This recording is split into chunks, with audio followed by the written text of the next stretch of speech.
Biatorbágyon vagyunk, egy belső kétszintes lakást mutatok most be neked.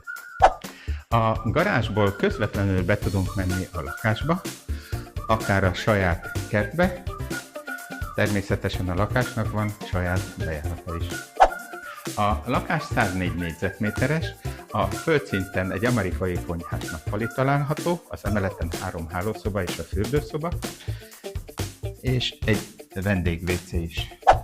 A kényelmes 28 négyzetméteres amerikai konyhás nappaliból közvetlen kimehetünk a kertbe is, és az étkezőt is itt találjuk, és egy nagyon klassz tároló éréskamra is találhatunk.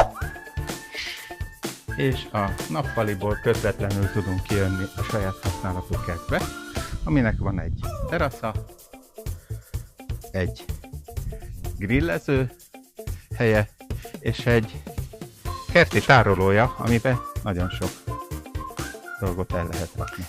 A felső szinten 3 hálószoba található, az elsőt a tiniszobának rendeztük be, a másodikat vendégszobának, de ez lehet home office, második gyerekszoba, és a harmadik szobát szülői hálószobának rendeztük be, amelyiknek van egy óriási beépített gardrób szekrénye, és egy erkélye.